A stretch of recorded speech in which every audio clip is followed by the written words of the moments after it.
부산항의 스카이라인을 지배하는 태아 TAHA 그룹 본사타워의 최상층.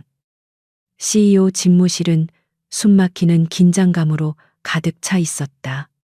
거대한 통유리창 너머로 세계적인 규모의 항구가 분주하게 움직이는 모습이 한눈에 들어왔지만 그 역동적인 풍경조차 실내에 얼어붙은 공기를 녹이지는 못했다.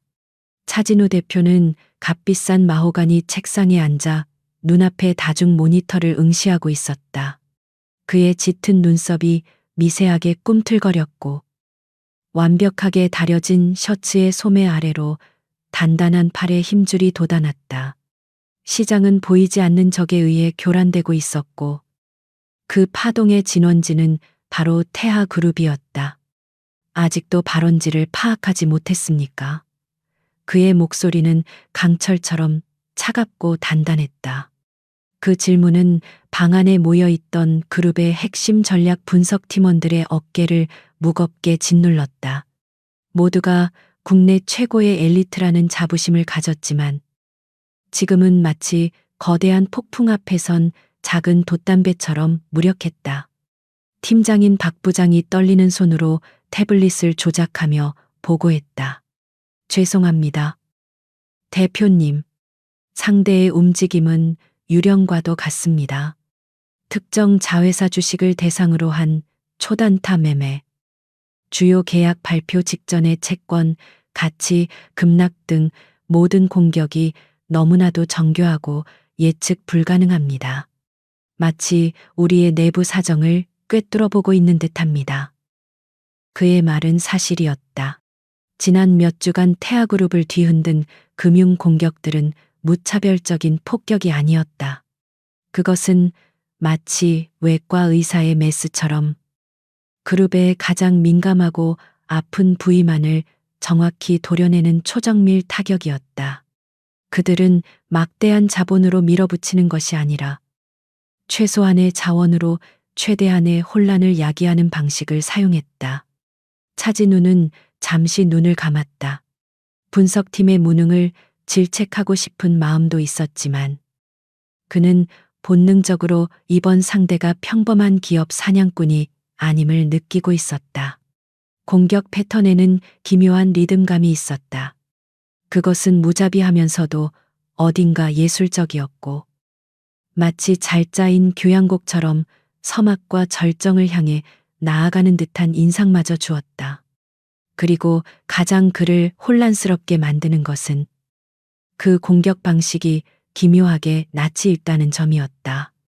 과거, 아주 오래전 누군가와 밤새도록 금융 전략에 대해 토론하며 가상으로 세웠던 세상에서 가장 완벽하고 대담한 공격 시나리오와 너무나도 흡사했다. 하지만 그 기억은 너무 흐릿하고 또 너무나도 고통스러웠다. 모두 나가보세요. 혼자 생각할 시간이 필요합니다. 차진우의 명령에 팀원들은 안도의 한숨을 내쉬며 조용히 집무실을 빠져나갔다. 거대한 공간에 홀로 남은 그는 자리에서 일어나 유리창 앞으로 다가갔다. 그의 제국인 부산항이 발 아래에 펼쳐져 있었다.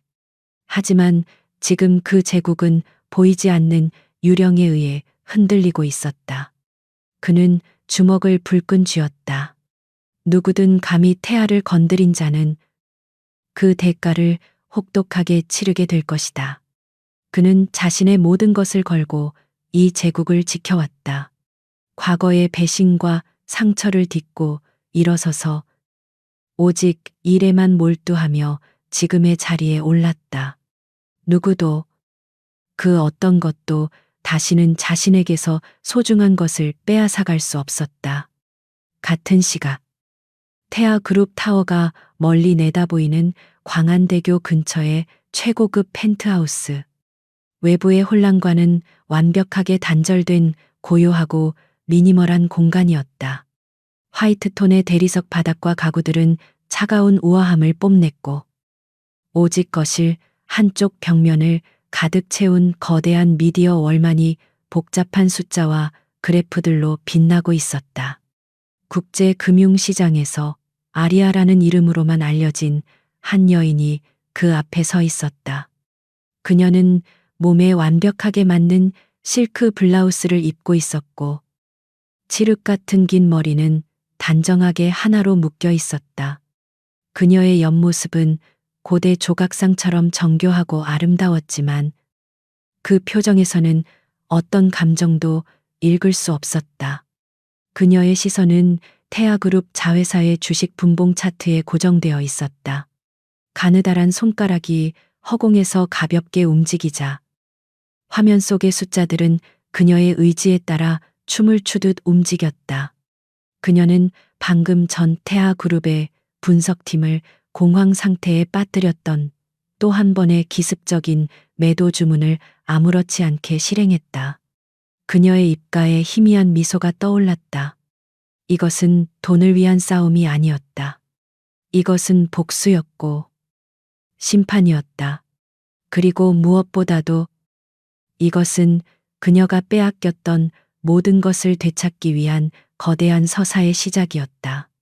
그녀는 이 순간을 위해 지난 6년간 지옥과도 같은 시간을 견뎌냈다.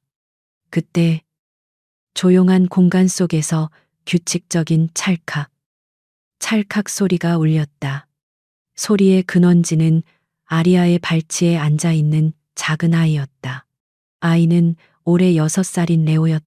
아이는 주변의 긴박한 상황에는 전혀 관심이 없다는 듯 복잡한 패턴의 루빅스 큐브를 맞추는 데에만 온전히 집중하고 있었다. 레오의 작은 손가락은 놀라울 정도로 빠르고 정확하게 움직였다. 보통 아이들이라면 몇 시간 혹은 며칠이 걸려도 풀지 못할 큐브가 그의 손안에서 순식간에 제 색깔을 찾아갔다. 아이의 깊고 까만 눈동자는 어머니인 아리아를 닮았지만 무언가에 집중할 때 나타나는 특유의 날카로운 분위기는 다른 누군가를 떠올리게 했다. 아리아는 잠시 화면에서 눈을 떼고 아들을 내려다보았다. 그녀의 얼음장 같은 표정 위로 아주 잠깐 따뜻한 온기가 스쳐 지나갔다. 저 아이가 바로 그녀가 살아가는 이유이자 그녀가 이 모든 위험한 게임을 시작하게 된 동기였다. 그녀는 아들에게 완벽한 세상을 만들어주고 싶었고, 그러기 위해서는 과거의 악연을 뿌리 뽑아야만 했다. 큐브의 마지막 조각이 맞춰지는 소리와 함께 레오는 고개를 들어 엄마를 바라보았다. 아이의 눈은 나이답지 않게 깊고 차분했다. 엄마, 끝났어요. 다음은 뭐예요? 아이의 목소리는 맑았지만 그 질문에는 단순한 호기심 이상의 무언가가 담겨 있었다. 마치 다음 전략을 묻는 부사령관 같았다. 아리아는 몸을 숙여 아들의 머리를 부드럽게 쓰다듬었다. 이제 곧이야. 레오. 이제 곧 우리가 왜 이곳 부산으로 돌아왔는지 모두가 알게 될 거야. 그녀는 다시 창밖으로 시선을 돌렸다. 저 멀리 보이는 태아그룹의 로고가 마치 거대한 괴물처럼 도시를 내려다보고 있었다.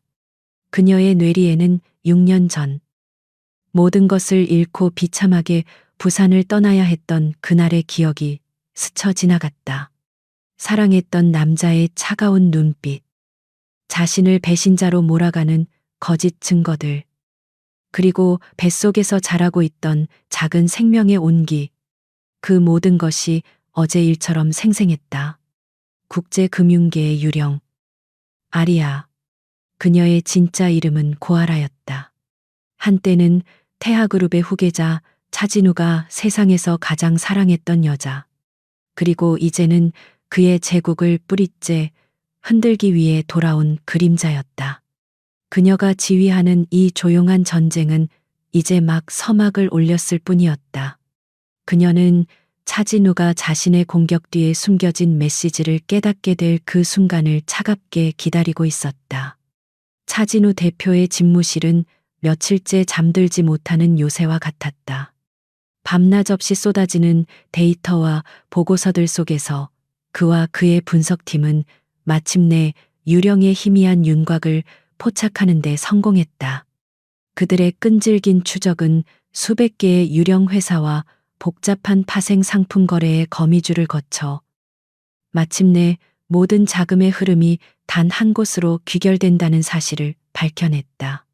그곳은 최근 스위스에 설립된 신생 투자 펀드 아르테미스 캐피탈이었다. 그리고 그 펀드를 이끄는 베일에 쌓인 수장의 이름은 단 하나, 아리아였다. 그 이름은 마치 안개처럼 신비로웠다. 국제금융계 데이터베이스 어디에도 그녀의 사진이나 구체적인 이력은 존재하지 않았다. 그녀는 그저 압도적인 수익률과 대담한 투자 스타일로만 알려진 전설 같은 존재였다. 아리아. 마치 오페라의 주인공 같은 이름이군. 차진우는 모니터에 떠 있는 이름을 나지막이 읊조렸다. 그는 자신의 제국을 뒤흔드는 이 미지의 적수에게 기묘한 호기심과 함께 불타는 적개심을 느꼈다. 그는 결코 그림자 뒤에 숨어서 당하는 인물이 아니었다. 적의 얼굴을 직접 마주하고 그 눈을 보며 싸우는 것이 그의 방식이었다. 그는 즉시 비서실장에게 지시했다. 김 비서, 아르테미스 캐피탈의 아리아 대표에게 미팅을 요청하게. 태하 그룹의 최대 주주 중 한 명이 될 수도 있는 분이니 최고의 예우를 갖추도록. 장소는 시그너스 호텔 최상층의 프라이빗 다이닝 룸으로 잡게. 그의 목소리에는 어떤 망설임도 없었다. 사자가 사냥감을 마주하기 전에 고요한 긴장감이 흘렀다. 미팅 약속은 의외로 쉽게 잡혔다. 상대방은 어떤 조건도 달지 않고 그의 제안을 받아들였다. 마치 그 순간을 기다리고 있었다는 듯이. 약속된 날, 차진우는 평소보다 조금 더 신경 써서 고른 짙은 네이비색 수트를 입고 약속 장소로 향했다. 그는 자신이 마주하게 될 상대가 탐욕스러운 늙은 펀드 매니저이거나 혹은 냉혈한 같은 야심가일 것이라고 상상했다. 시그너스 호텔의 프라이빗 다이닝 룸은 도시의 야경이 한눈에 내려다 보이는 현실 감각이 느껴지지 않을 정도로 호화로운 공간이었다. 차가운 대리석 테이블과 크리스탈 잔들이 희미한 조명 아래 빛나고 있었다. 차진우는 약속 시간보다 10분 먼저 도착해 창가에 서서 부산항의 밤 풍경을 내려다보았다. 저 불빛 하나하나가 그가 지켜내야 할 것들이었다. 약속 시간이 정확히 되자 룸의 문이 소리 없이 열렸다. 차진우는 천천히 몸을 돌렸다. 그의 모든 감각이 날카롭게 곤두섰다. 그리고 그 순간 그의 세상이 멈췄다. 그의 굳건했던 이성과 통제력이 모래성처럼 무너져 내렸다. 문이 열리고 그의 멈춰버린 6년의 시간이, 그의 가장 깊은 상처가, 그의 지워버린 과거가 걸어 들어왔다. 칠흑 같은 머리, 팔퍼러위처럼 하얀 피부, 그리고 어떤 감정도 담겨 있지 않은 깊고 검은 눈동자. 그녀는 변해 있었다. 과거의 따스하고 순수했던 미소는 온데간데 없고 그 자리에는 누구도 쉽게 다가설 수 없는 날카로운 지성과 차가운 카리스마가 자리 잡고 있었다. 햇살 같았던 그녀는 이제 누구도 녹일 수 없는 거대한 빙산이 되어 나타났다. 고 알아. 차진우의 입에서 자신도 모르게 그 이름이 새어나왔다. 목소리는 심하게 잠겨 있었고 심장이 발밑으로 추락하는 듯한 감각에 숨이 막혔다. 그의 머릿속에서는 과거의 파편들이 폭풍처럼 휘몰아쳤다. 도서관 구석에서 함께 책을 보며 웃던 모습. 비 오는 바닷가에서 그의 코트 속에 함께 비를 피하던 순간. 그리고 배신감에 몸을 떨며 그녀를 떠나보내던 마지막 날의 차가운 공기까지. 하지만 그녀의 반응은 그의 혼란을 비웃기라도 하듯 차분하고 냉정했다. 그녀는 우아한 걸음으로 다가와 그의 맞은편 의자에 앉으며 말했다. 제 이름은 아리아입니다. 차 대표님, 비즈니스 파트너에게는 정확한 호칭을 사용해 주시길 바랍니다. 목소리는 아름다웠지만 얼음 조각처럼 차가웠다. 그녀의 말 한마디는 차진우의 남은 이성을 완전히 마비시켰다. 그는 떨리는 손을 감추기 위해 테이블 아래로 주먹을 쥐었다. 어떻게? 네가 어떻게 여기에? 아리야, 그게 무슨 말도 안 되는 소리야.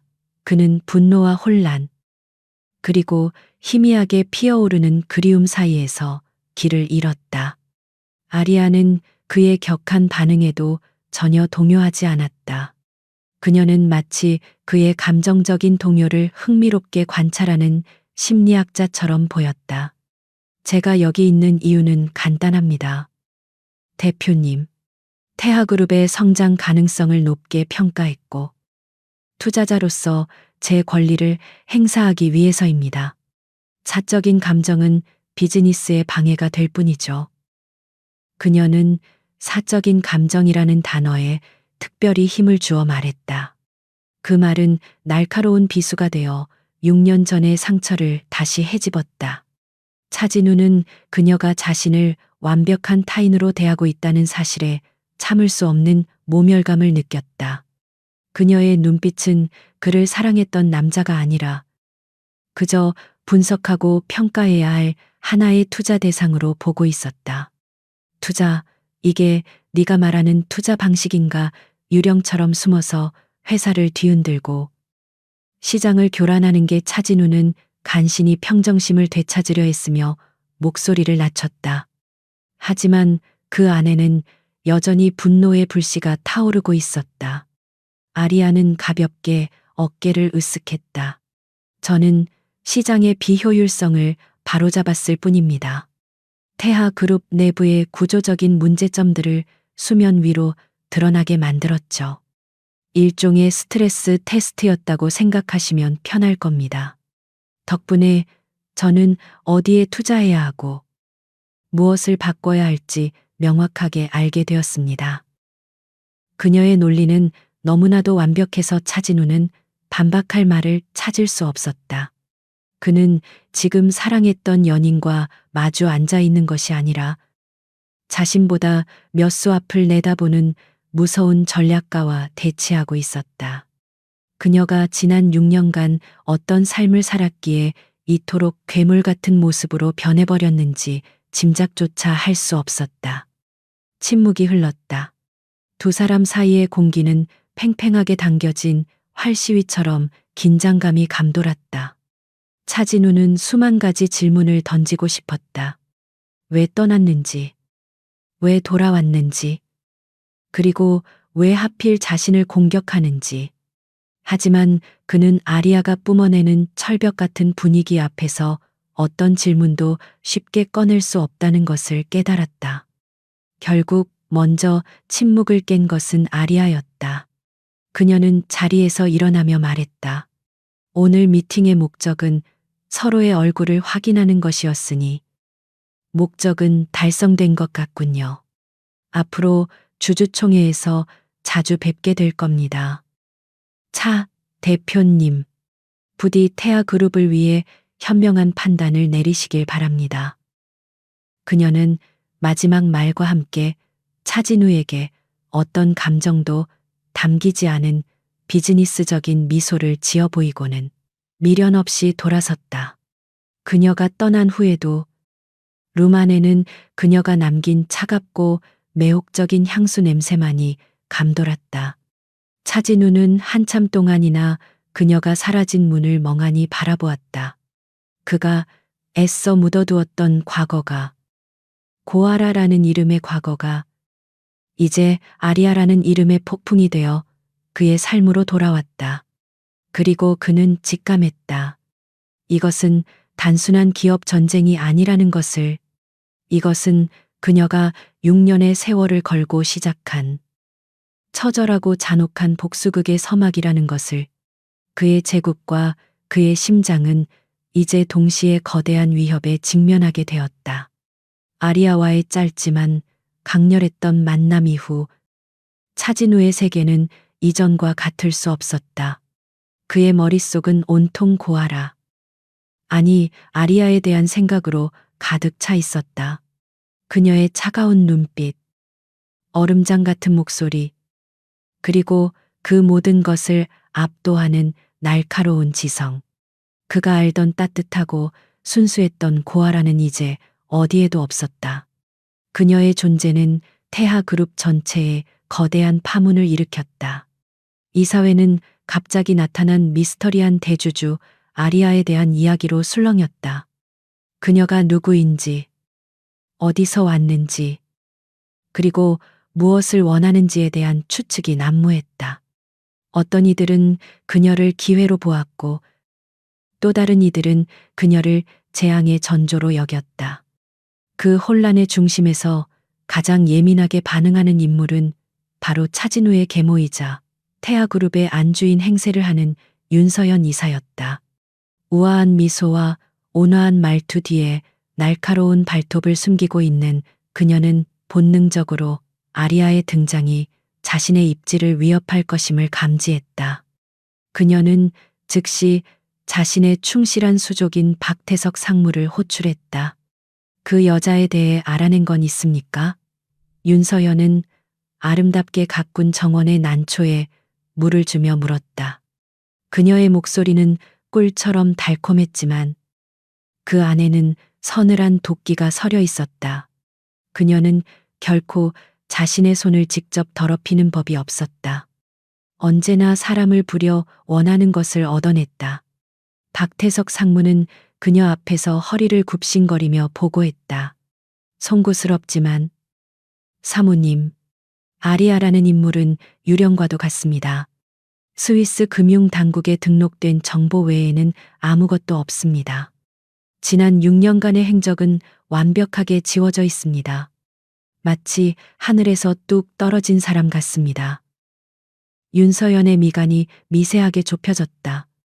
완벽하게 감춰진 과거. 그것은 오히려 더 큰 위협을 의미했다.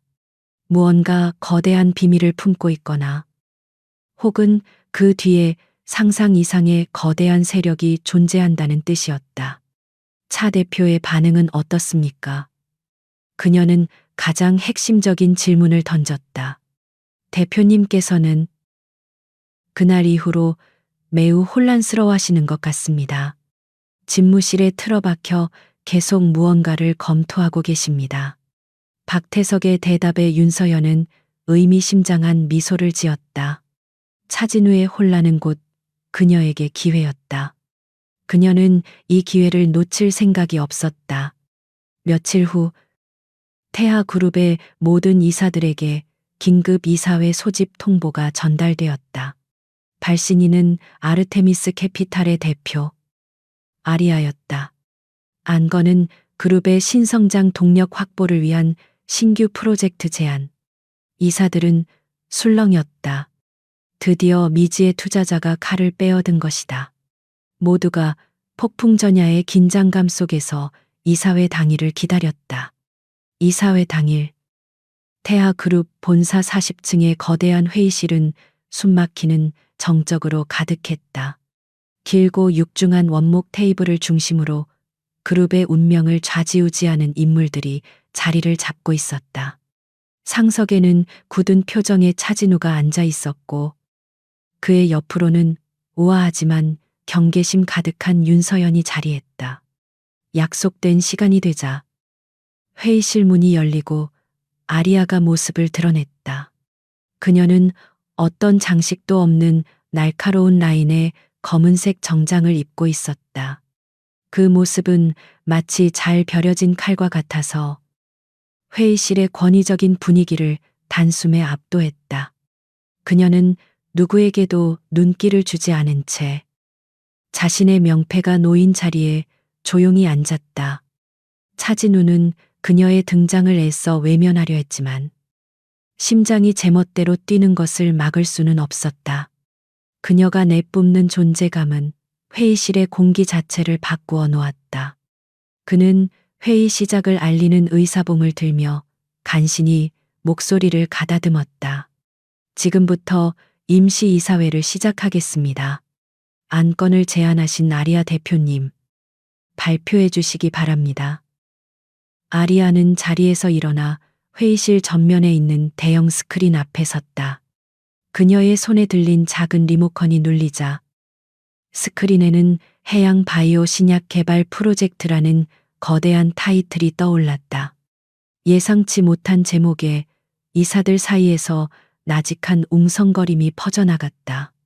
태아는 해운과 중공업, 건설을 주력으로 하는 회사였다. 바이오는 너무나도 생소한 분야였다. 아리아의 발표는 간결하고 힘이 넘쳤다. 그녀는 복잡한 데이터를 시각적으로 완벽하게 구현한 자료들을 제시하며 부산 앞바다의 심해 미생물에서 추출 가능한 항암 물질의 잠재력과 그 경제적 가치를 논리적으로 설명했다. 그것은 단순한 사업 제안이 아니라 태아그룹의 미래에 대한 거대한 비전 제시였다. 현재 태아그룹의 주력 사업은 이미 성장 한계에 도달했습니다. 우리는 미래를 위해 새로운 바다로 나아가야 합니다. 제가 제안하는 이 프로젝트는 초기 투자 비용이 막대하고 성공 확률이 불확실하다는 리스크가 있습니다. 하지만 성공했을 경우 우리는 단순한 운송회사를 넘어 인류의 미래에 기여하는 글로벌 바이오 기업으로 거듭날 것입니다. 그녀의 발표가 끝나자 회의실에는 잠시 정적이 흘렀다. 그녀가 제시한 비전의 거대함에 모두가 압도당했다. 하지만 그 침묵을 처음으로 깬 것은 예상대로 박태석 상무였다. 그는 코웃음을 치며 비아냥거리는 투로 말했다. 허황된 꿈이군요. 우리는 제약회사가 아닙니다. 검증되지도 않은 사업에 수조원을 쏟아붓는 것은 도박이나 마찬가지입니다. 주주들에 대한 배임 행위입니다. 그의 말을 신호탄으로 윤서연 측의 이사들이 일제히 반대 의견을 쏟아내기 시작했다. 그들은 재무적 안정성, 기술력 부재, 시장 진입 장벽 등 온갖 현실적인 문제들을 거론하며 프로젝트의 비현실성을 공격했다. 회의실의 분위기는 순식간에 아리아에게 적대적으로 변해갔다. 모든 공격을 묵묵히 듣고 있던 아리아의 입가에 차가운 미소가 어렸다. 이것이 바로 그녀가 원했던 그림이었다. 그녀는 박태석을 똑바로 응시하며 물었다. 박 상무님, 그렇다면 상무님께서 생각하시는 태하의 미래 비전은 무엇입니까? 현재에 안주하며 서서히 침몰하는 것입니까? 그녀의 목소리는 조용했지만 송곳처럼 날카로웠다. 이어서 그녀는 윤서연을 향해 시선을 돌렸다. 윤 이사님께서는 태하의 안주인으로서 이 그룹이 다음 세대에게 물려줄 유산이 낡은 배와 항구뿐이어도 괜찮으시다는 말씀이십니까? 그녀의 공격은 교묘하게 윤서연의 안주인이라는 위치를 파고들었다. 윤서연은 순간 표정이 굳었지만 이내 온화한 미소를 되찾으며 말했다. 아리아 대표님의 열정은 높이 삽니다. 하지만 기업 경영은 열정만으로 되는 것이 아니지요. 우리는 주주들의 피 같은 돈을 책임져야 할 의무가 있습니다. 저는 무모한 도박보다는 안정적인 성장을 지지합니다. 그녀는 교묘하게 자신을 주주들의 수호자로 포장했다. 바로 그 순간 아리아는 기다렸다는 듯이 마지막 카드를 꺼내 들었다. 그녀는 스크린에 세계적인 바이오 연구소 세 곳의 로고를 띄웠다. 제가 이미 이 프로젝트를 위해 세계 최고의 연구소들과 컨소시엄 구성을 마쳤다면 어떨까요? 초기 기술과 인력은 그들이 제공하고 태하는 자본과 해양 인프라를 제공하는 방식입니다. 그리고 초기 투자금의 절반은 우리 아르테미스 캐피탈에서 책임지겠습니다. 그녀의 폭탄 선언의 회의실은 찬물을 끼얹은 듯 조용해졌다. 이것은 단순한 제안이 아니었다. 이미 모든 준비를 끝내고 판을 벌인 뒤 태아에게 참여할 것인지를 묻는 최후 통첩과도 같았다. 아리아의 계획은 상상 이상으로 치밀하고 대담했다. 그녀는 반대파들의 모든 퇴로를 차단해버렸다. 이제 모든 시선은 침묵을 지키고 있던 차진우에게로 쏠렸다. 그의 결정에 태아의 미래가 달려 있었다. 그는 혼란스러웠다. 이성적으로는 이 프로젝트의 리스크가 너무나도 커 보였다. 하지만 그의 가슴 한편에서는 아리아의 비전이, 그녀의 압도적인 자신감이 거부할 수 없는 매력으로 다가왔다. 그리고 그는 깨달았다. 이것이 그녀가 던진 시험대라는 것을. 차진우는 천천히 자리에서 일어났다. 그는 아리아의 눈을 똑바로 마주 보았다. 6년 만에 처음으로. 그는 그녀의 눈 속에서 과거의 불꽃을, 세상을 바꾸고 싶어 하던 그 뜨거운 열망의 편린을 보았다. 그는 결정을 내렸다. 이 프로젝트, 공식적으로 검토를 시작하겠습니다. 지금 당장 TF팀을 구성하고 한 달 안에 상세한 실사 보고서를 제출하도록 하세요. 그의 선언은 사실상의 프로젝트 추진 승인이었다. 윤서연의 얼굴은 분노로 하얗게 질렸고 박태석은 믿을 수 없다는 표정으로 그를 바라보았다. 아리아의 입가에는 희미하고 만족스러운 미소가 스쳐 지나갔다. 그녀의 첫 번째 수는 완벽하게 성공했다. 그녀는 태하그룹이라는 거대한 배의 균열을 만드는데 성공했고 그 배의 선장인 차진우의 마음을 흔들어 놓았다. 전쟁은 이제 시작되었다. 이사회에서의 패배는 윤서연의 우아한 가면 아래 숨겨진 자존심에 깊은 상처를 남겼다. 그녀는 자신의 저택에 있는 비밀스러운 서재에서 분노를 사귀고 있었다. 그곳은 그녀의 진짜 얼굴이 드러나는 유일한 공간이었다. 그녀는 아리아라는 이름의 젊은 여자가 단 한 번의 등장으로 자신이 수년에 걸쳐 쌓아 올린 영향력에 균열을 냈다는 사실을 용납할 수 없었다. 그녀의 분노는 단순한 권력 다툼에서 비롯된 것이 아니었다. 그것은 훨씬 더 깊고 어두운 곳, 바로 6년 전의 비밀과 연결되어 있었다. 고아라. 그 이름은 윤서연에게 있어 반드시 묻어버려야 할 과거이자 언제 터질지 모르는 시한폭탄과도 같았다. 그런데 이제 그 과거가 아리아라는 화려하고 강력한 가면을 쓰고 돌아와 자신의 목을 겨누고 있었다. 어리석은 것. 감히 이 윤서연에게 덤벼 그녀는 크리스탈 와인잔을 강하게 움켜쥐었다. 차갑고 이성적인 머리가 경고 신호를 보내고 있었다. 아리아는 6년 전에 무력했던 고아라가 아니었다. 그녀는 철저하게 준비했고 강력한 자본을 등에 업고 있었다. 정면 대결은 위험했다. 그렇다면 그녀의 발목을 잡을 약점을 찾아야 했다. 그녀는 인터폰을 눌러 박태석 상무를 호출했다. 잠시 후 박상무는 쥐 죽은 듯 조용한 걸음으로 서재에 들어와 그녀 앞에 고개를 숙였다.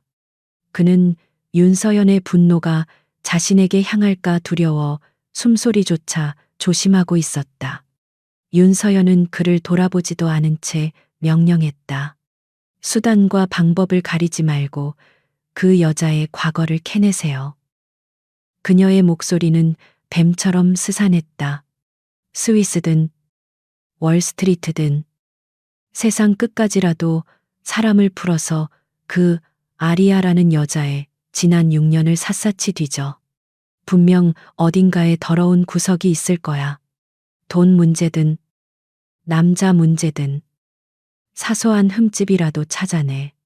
그 여자를 사회적으로 매장시킬 수 있는 건수라면 무엇이든 좋아. 박태석은 등골을 타고 흐르는 식은땀을 느끼며 대답했다. 명심하겠습니다. 사모님.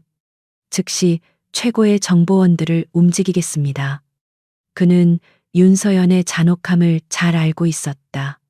그녀의 명령은 곧 법이었고 실패는 용납되지 않았다.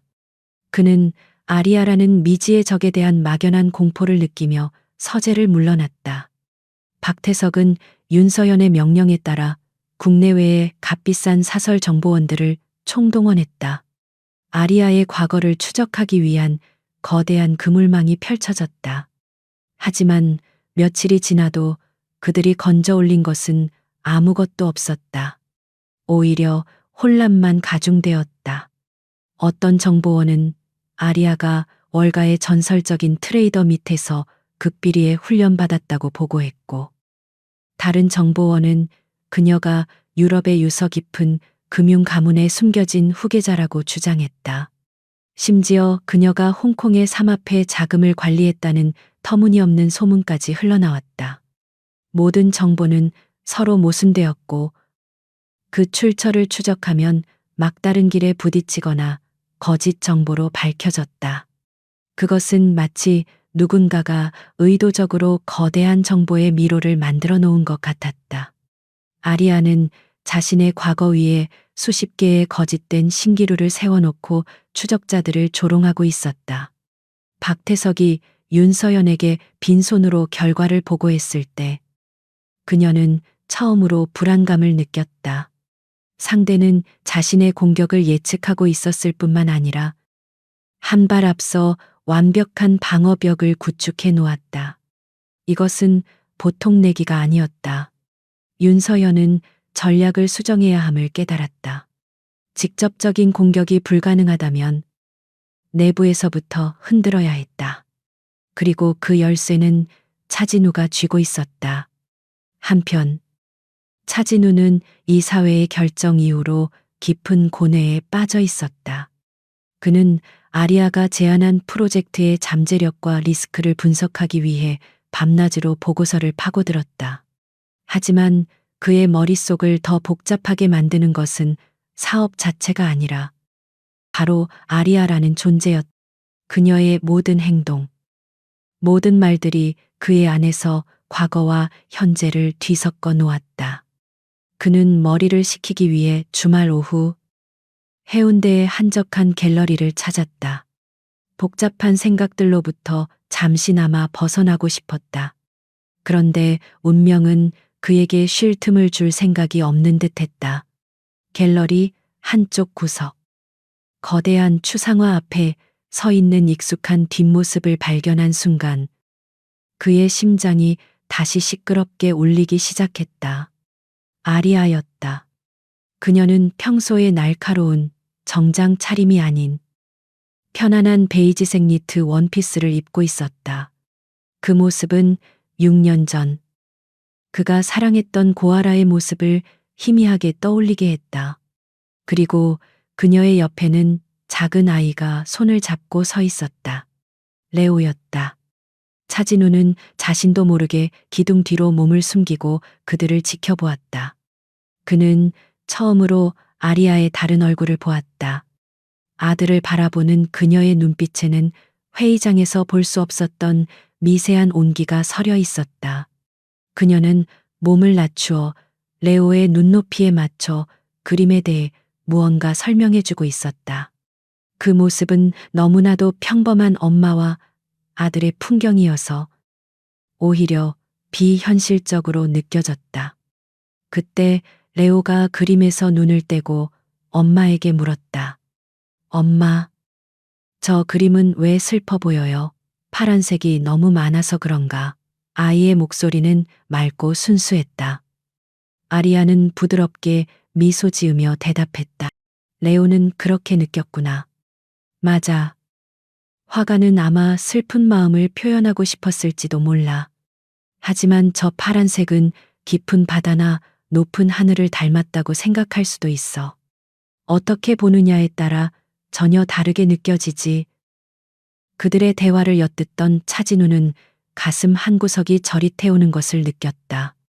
그는 지금껏 아리아를 복수심에 불타는 괴물, 혹은 냉혹한 사업가로만 생각했다. 하지만 저 모습은 아이에게 세상의 다양한 관점을 가르쳐주는 다정한 어머니의 모습이었다. 그 간극이 그를 더욱 혼란스럽게 만들었다.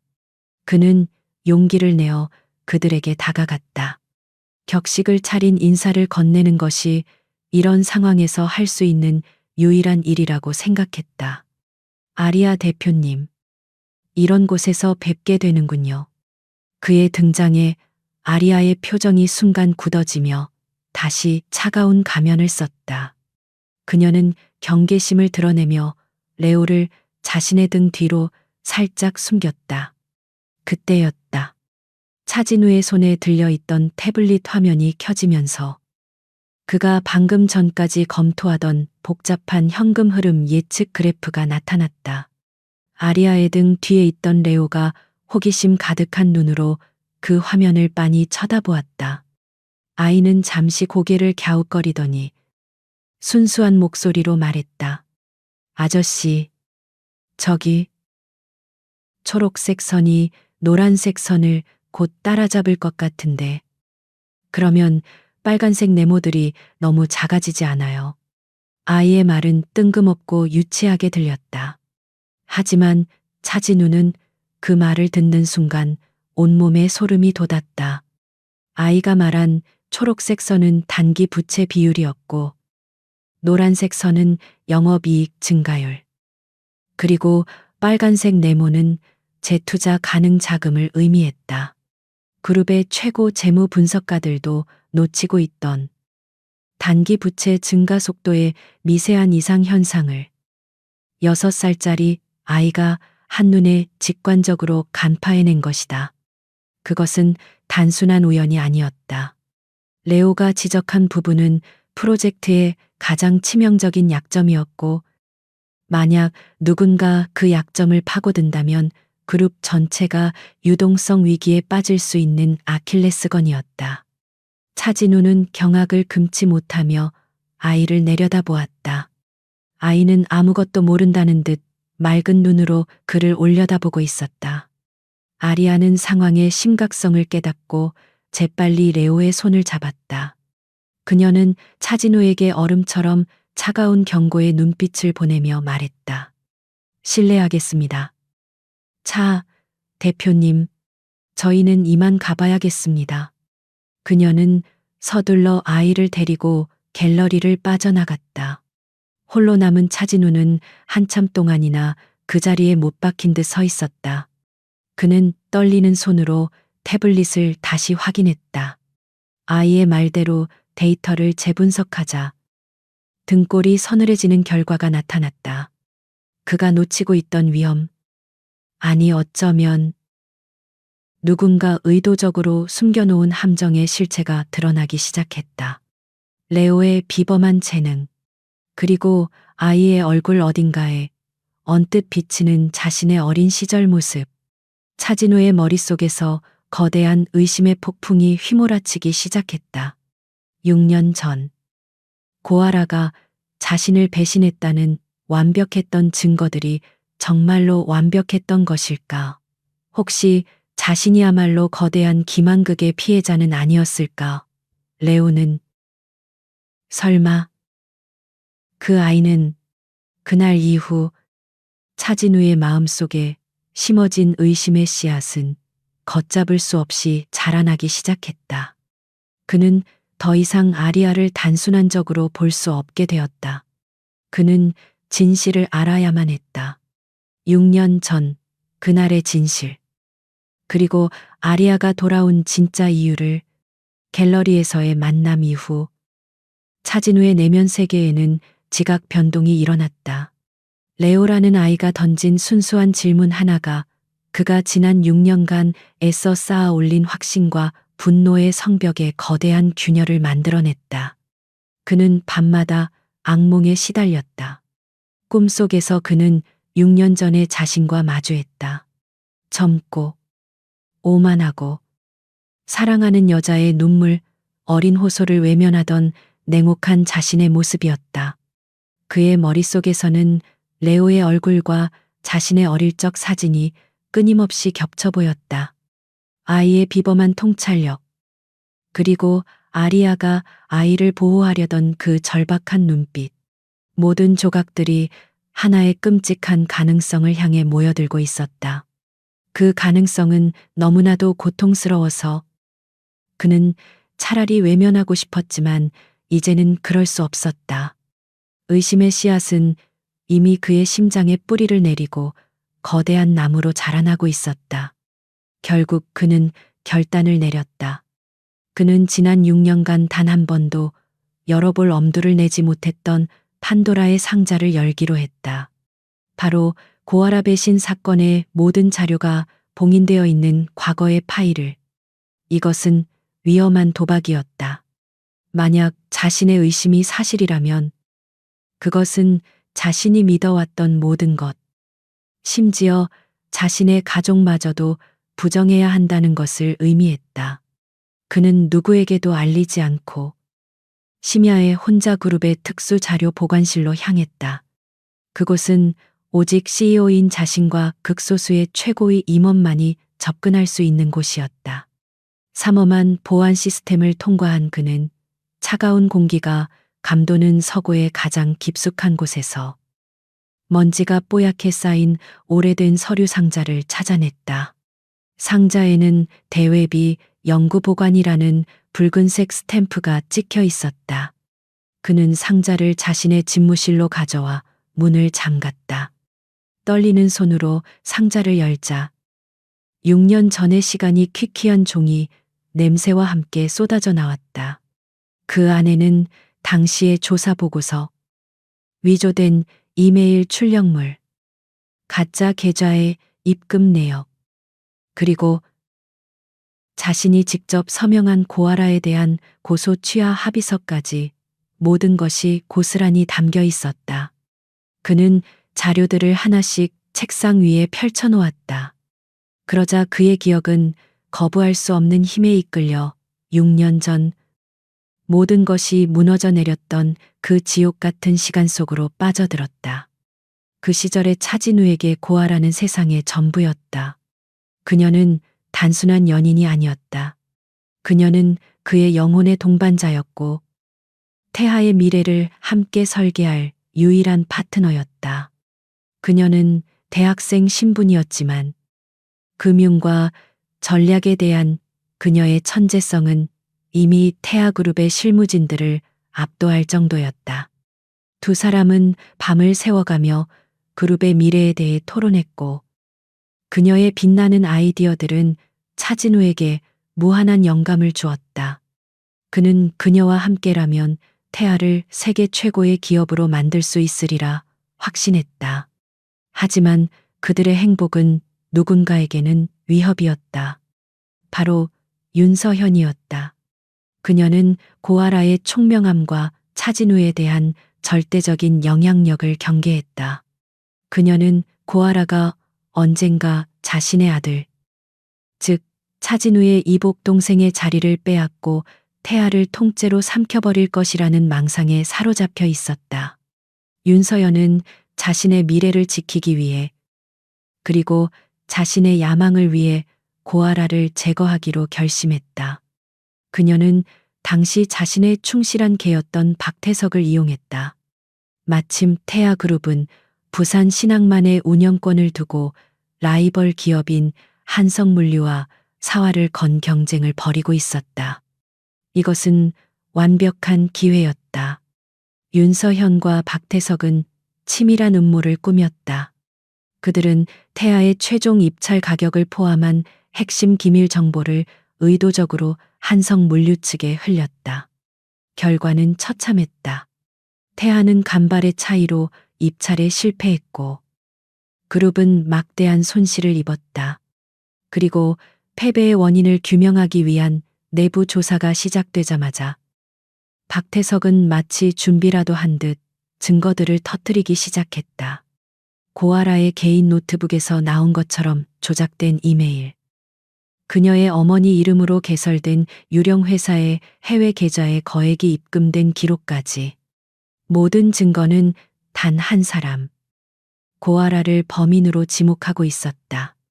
차진우는 당시 그 증거들을 처음 보았을 때의 충격을 지금도 잊을 수 없었다.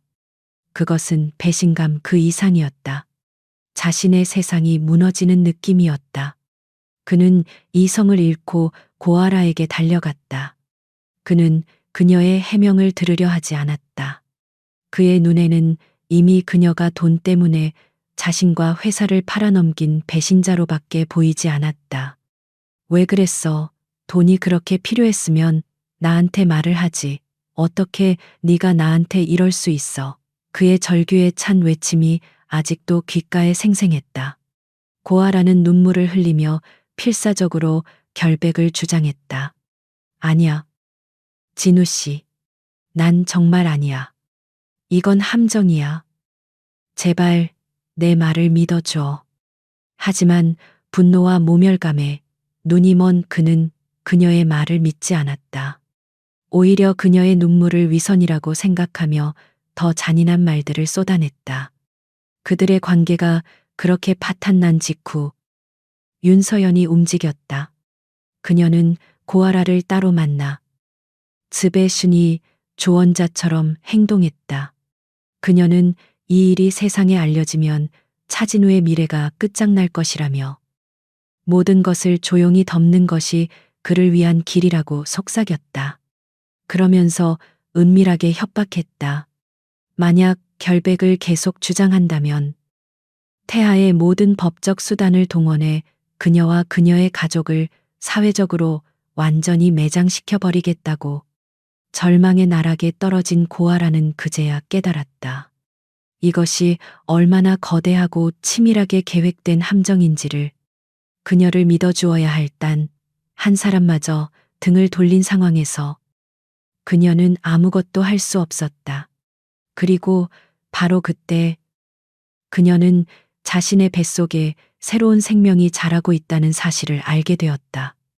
그 순간 그녀는 결심했다. 자신은 어떻게 되든 상관없었다. 하지만 이 아이만큼은 이 더럽고 잔인한 음모 속에서 태어나게 할 수는 없었다. 아이를 지키기 위해 그녀는 사라져야만 했다. 모든 오명을 뒤집어 쓴 채 배신자라는 낙인이 찍힌 채로 그녀는 그렇게 하룻밤 사이에 모든 것을 버리고 한국을 떠났다. 과거의 기억에서 빠져나온 차진우는 가쁘게 숨을 몰아쉬었다. 그의 온몸은 식은땀으로 젖어 있었다. 그는 책상 위에 놓인 6년 전에 완벽했던 증거들을 다시 바라보았다. 그때는 분노의 눈이 멀어보지 못했던 것들이 이제야 보이기 시작했다. 증거들은 완벽한 것이 아니었다. 오히려 너무나도 완벽해서 부자연스러웠다. 마치 잘 짜인 각본처럼. 사건이 터지자마자 모든 증거가 한치의 오차도 없이 나타났다. 그는 당시에는 미처 확인하지 못했던 서버 접속 기록 원본 데이터를 찾아냈다. 그리고 거기서 아주 미세한 불일치를 발견했다. 위조된 이메일이 발송된 시간대의 서버 기록에 아주 짧은 공백. 외부 침입의 흔적이 교묘하게 지워진 자국이 남아 있었다. 그것은 심장이 멎을 듯한 진실의 조각이었다. 그는 무너져 내리듯 의자에 주저앉았다. 진실은 그의 예상보다 훨씬 더 잔혹했다. 그는 피해자가 아니었다. 그는 사랑하는 여자를 나락으로 밀어넣은 공범이었고 진짜 악마의 손에 노란한 어리석은 꼭두각시였다. 그가 지난 6년간 품어왔던 분노와 배신감은 모두 거짓된 기억 위에 세워진 신기루였다. 집무실 창밖으로 부산의 야경이 펼쳐져 있었다. 6년 전 그는 바로 이 자리에서 고아라를 잃었다. 이제 그는 깨달았다. 그녀가 돌아온 이유를. 그녀는 단순히 복수를 위해 돌아온 것이 아니었다. 그녀는 빼앗겼던 자신의 진실과 명예를, 그리고 어쩌면 그의 아들일지도 모르는 아이의 아버지를 되찾기 위해 돌아온 것이었다. 그의 전쟁은 이제 시작이었다. 하지만 이제 그의 적은 아리아가 아니었다. 그의 진짜 적은 자신의 제국 가장 깊숙한 곳에 가장 가까운 얼굴을 하고 웅크리고 있었다. 진실을 마주한 밤이 지나고 차진우의 집무실에는 지옥 같은 새벽이 찾아왔다. 그는 6년 전의 기록들을 앞에 둔 채 밤을 꼬박 세웠다. 창밖으로 떠오르는 아침에는 희망이 아닌 그가 저지른 과오의 무게를 더욱 선명하게 비추는 잔인한 조명과도 같았다. 그는 자신이 얼마나 어리석고 눈이 멀었었는지 깨달았다. 사랑한다는 이유로 그녀를 더 믿어주어야 했지만 그는 오히려 가장 날카로운 칼이 되어 그녀의 심장을 찔렀다. 죄책감이 파도처럼 그를 덮쳤다.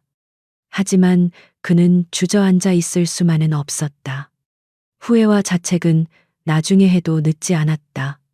지금 그가 해야 할 일은 단 하나. 이 모든 것을 바로잡는 것이었다.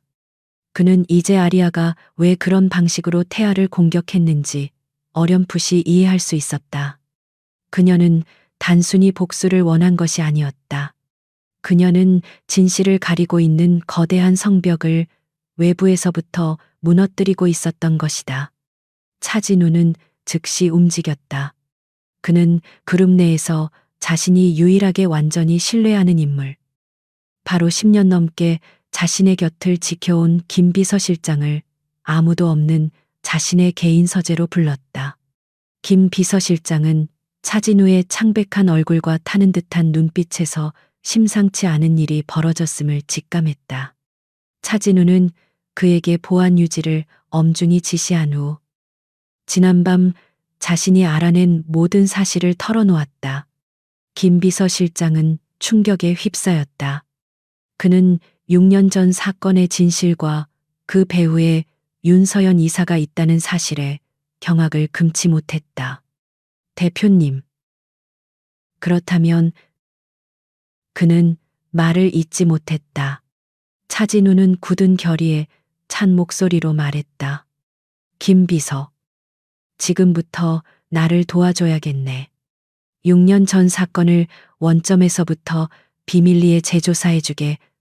특히 당시 증인들의 행방과 자금 흐름을 다시 한번 샅샅이 추적해봐. 박태석 상무와 윤 이사 주변의 모든 것을. 그의 명령은 이제껏 그가 내려왔던 업무 지시와는 차원이 다른 무게를 지니고 있었다. 그것은 자신의 제국을, 자신의 가족을 상대로 벌이는 위험한 전쟁의 선포였다. 김 비서실장은 잠시 망설였지만 이내 차진우의 눈에 서린 고통과 결의를 읽고 비장하게 고개를 끄덕였다. 목숨을 걸고 임무를 완수하겠습니다. 대표님. 김 비서실장의 비밀 조사는 신속하고 은밀하게 이루어졌다. 그는 태아그룹의 감시망을 피해 외부에 신뢰할 수 있는 사설 조사팀을 고용했다. 그리고 며칠 후 그는 차진우에게 결정적인 증거를 가져왔다. 당시 고아라에게 불리한 증언을 했던 핵심 증인 한 명이 사건 직후 거액의 돈을 받고 해외로 이민을 갔으며 그 돈의 출처가 박태석 상무가 관리하던 유령 회사의 계좌였다는 사실이 드러난 것이다. 그것은 스모킹건이었다. 차진우의 의심은 이제 돌이킬 수 없는 확신이 되었다. 그는 모든 조각을 맞추었다. 윤서연이 배후에서 모든 것을 계획하고 박태석이 행동대장 역할을 하며 증거를 조작하고 증인을 매수했다. 그리고 자신은 그들이 던져준 거짓 증거에 놀아나 사랑하는 여자를 잔인하게 내친 어리석은 주연 배우였다.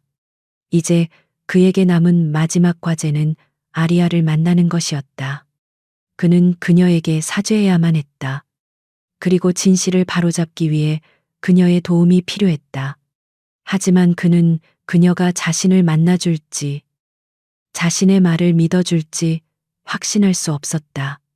6년의 시간과 배신이라는 거대한 벽이 그들 사이에 놓여 있었다. 그는 공식적인 미팅 요청 대신 그녀의 비서에게 개인적인 메시지를 남겼다. 당신이 떠났던 그곳에서 오늘 밤 기다리겠습니다. 그곳은 6년 전 그가 그녀에게 마지막으로 모진 말을 퍼붓고 돌아섰던 추억과 상처가 공존하는 해운대의 작은 해변 공원이었다. 만약 그녀가 나타나지 않는다면 그는 기꺼이 밤새도록 그녀를 기다릴 작정이었다. 그날 밤 차진우는 약속 장소에 먼저 도착해 차가운 바닷바람을 맞으며 그녀를 기다렸다. 파도 소리가 그의 죄책감을 꾸짖는 것처럼 들렸다. 시간이 흘러 약속 시간을 훌쩍 넘겼지만 그녀는 나타나지 않았다. 그의 심장이 차갑게 식어가던 그때 어둠 속에서 익숙한 실루엣이 천천히 걸어왔다. 아리아였다. 그녀는 경계심 가득한 눈빛으로 그와 거리를 둔 채 멈춰섰다. 무슨 의도죠? 차 대표님, 이런 감상적인 장소로 불러내다니 저를 흔들기 위한 새로운 전략인가요? 그녀의 목소리는 칼날처럼 날카로웠다. 그녀는 그의 진위를 의심하고 있었다. 당연한 반응이었다. 차진우는 고개를 숙였다. 그는 어떤 변명도 서론도 꺼내지 않았다. 그는 지난 6년간 단 한 번도 입 밖에 내지 못했던 그의 심장을 갉아먹던 그 말을 꺼냈다. 미안합니다. 그의 목소리는 심하게 떨리고 있었다. 6년 전 당신을 믿어주지 못해서 당신에게 씻을 수 없는 상처를 줘서 정말 미안합니다. 아라 씨. 그는 아리아가 아닌 아라라고 불렀다. 그녀의 진짜 이름을.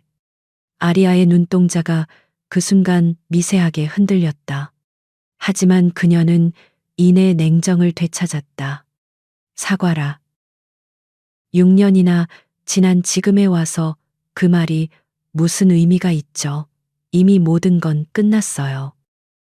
아니, 끝나지 않았습니다.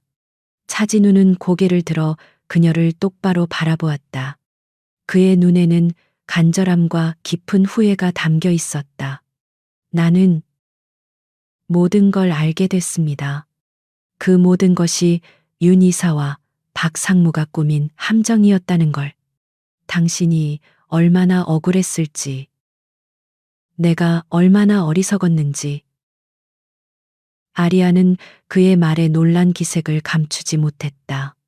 그녀는 그가 어떻게 진실을 알게 되었는지 궁금했지만 여전히 경계심을 풀지 않았다. 그걸 이제 와서 알았다고 해서 뭐가 달라지죠? 당신은 여전히 태아의 대표고 그들은 당신의 가족이자 충신이잖아요. 그녀의 말 속에는 깊은 불신이 담겨 있었다.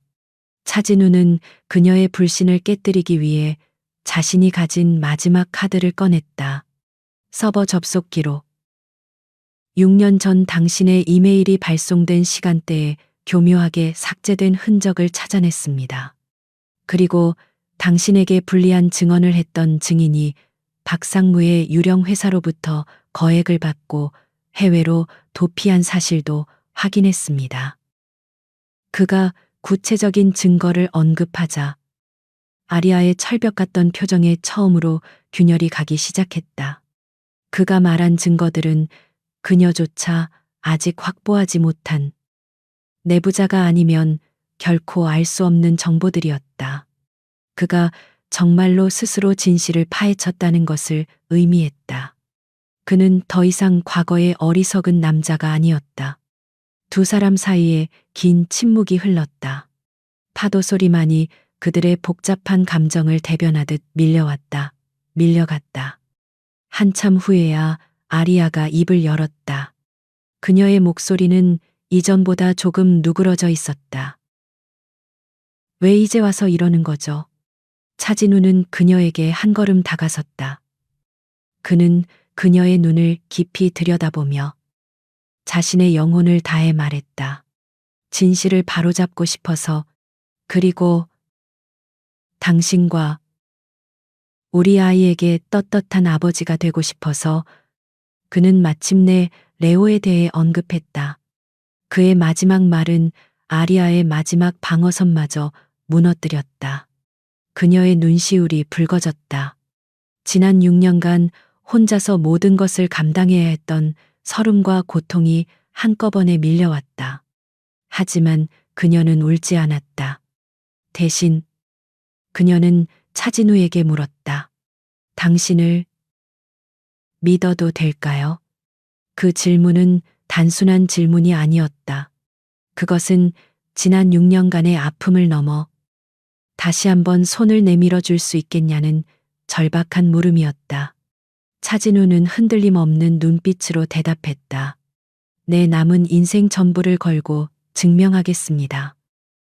그날 밤 차가운 바닷가에서 두 사람은 적이 아닌 동맹이 되었다. 아직은 어색하고 상처가 아물지 않은 불안한 동맹. 하지만 공동의 적을 향한 그리고 진실을 향한 같은 목표를 가진 세상에서 가장 강력한 연합의 시작이었다. 이제 그들의 반격이 시작될 것이었다. 차가운 바닷가에서의 위태로운 맹세 이후 전쟁의 양상은 완전히 뒤바뀌었다. 이제 그것은 더 이상 아리아 혼자만의 외로운 복수극이 아니었다. 그것은 진실을 되찾기 위한 두 사람의 공동작전이 되었다. 그들의 비밀스러운 연합본부는 외부인의 접근이 완벽하게 차단된 아리아의 펜트하우스로 정해졌다. 그곳의 거대한 미디어월은 이제 태아그룹을 공격하는 창이 아닌 내부의 적을 겨누는 방패이자 칼이 되었다. 처음 몇 번의 만남은 어색함과 긴장감으로 가득했다. 6년이라는 시간의 강과 배신이라는 깊은 상처는 쉽게 아물지 않았다. 차진우는 아리아의 얼굴을 볼 때마다 죄책감에 시달렸고, 아리아는 그의 존재 자체가 과거의 아픔을 떠올리게 했다. 하지만 그들은 사적인 감정을 억눌렀다. 그들에게는 그보다 훨씬 더 중요한 공동의 목표가 있었다. 그들의 협력은 놀라울 정도의 시너지를 발휘했다. 차진우는 태아그룹의 내부 사정을 손바닥 보듯 꿰뚫고 있었다. 그는 윤서연과 박태석의 권력 구조, 자금 흐름, 그리고 그들이 숨겨놓은 약점들까지 정확히 파악하고 있었다. 그는 내부자만이 접근할 수 있는 최고 기밀 정보들을 아리아에게 제공했다. 아리아는 그가 가져온 정보의 조각들을 거대한 그림으로 맞춰나가는 전략가였다. 그녀의 천재적인 금융 지식과 국제적인 네트워크는 차진우가 상상했던 것 이상이었다. 그녀는 차진우가 제공한 내부 데이터를 바탕으로 윤서연과 박태석이 지난 수년간 태아그룹을 좀먹으며 구축해온 거대한 비자금 네트워크의 실체를 파헤치기 시작했다.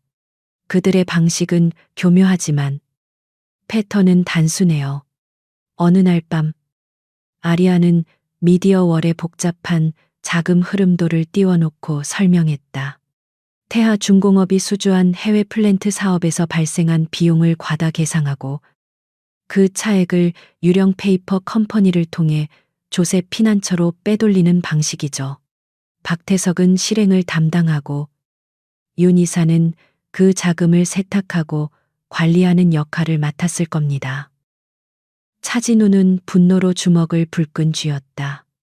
그들이 아버지 때부터 이어져 온 그룹을 이런 식으로 갉아먹고 있었다는 사실에 피가 거꾸로 솟는 듯했다. 증거를 잡을 수 있겠습니까? 아리아의 눈이 차갑게 빛났다. 증거는 이미 충분해요. 하지만 단순한 횡령, 배임죄만으로는 그들을 완전히 무너뜨릴 수 없어요. 윤 이사는 꼬리 자르기를 하고 박 상무에게 모든 죄를 뒤집어 씌우겠죠. 우리는 그들의 숨통을 한 번에 끊어버릴 결정적인 한 방이 필요해요.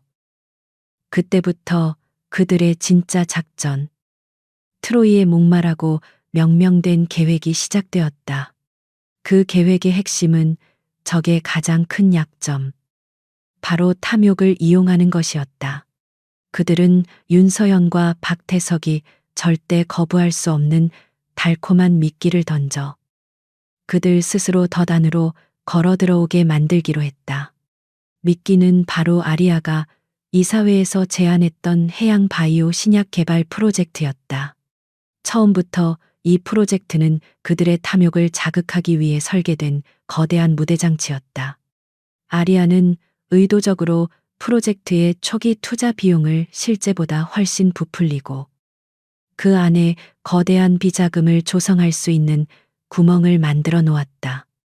박상무 같은 인물은 이런 기회를 절대 놓치지 않아요. 아리아는 차진우에게 계획을 설명했다. 그는 이 프로젝트를 통해 한몫 단단히 챙길 수 있다고 생각할 겁니다. 그는 분명히 자신이 통제할 수 있는 하청업체들을 프로젝트에 참여시키고 공사비나 연구비를 부풀리는 방식으로 돈을 빼돌리려 할 거예요. 차진우는 그녀의 계획에 감탄하면서도 한편으로는 불안감을 느꼈다. 하지만 그들이 우리 계획을 눈치챈다면 너무 위험하지 않습니까? 아리아는 자신감에 찬 미소를 지었다. 그래서 당신이 필요한 거예요. 진우 씨. 당신은 CEO로서 이 프로젝트를 공식적으로 승인하고 박 상무에게 프로젝트의 실무 총괄 책임을 맡기는 겁니다. 그에게 권한을 줌으로써 그의 의심을 없애는 거죠. 그는 당신이 아직도 자신을 신뢰한다고 믿게 될 겁니다. 그것은 위험한 도박이었다. 자신의 적에게 칼을 쥐어주는 격이었다. 하지만 차진우는 아리아의 눈을 보고 결심했다. 그는 그녀의 전략적 판단을 믿기로 했다. 며칠 후 태아그룹 내부에는 박태석 상무가 신규 바이오 사업의 총괄 본부장으로 임명되었다는 소식이 발표되었다. 윤서영과 박태석은 자신들의 승리라고 생각하며 축배를 들었다. 그들은 차진우가 결국 아리아의 허황된 계획에 휘둘리고 있으며 이제 모든 것을 자신들이 통제할 수 있게 되었다고 착각했다. 덫은 놓였다. 이제 남은 것은 사냥감이 미끼를 물기를 기다리는 것이었다. 박태석은 예상대로 즉시 움직였다.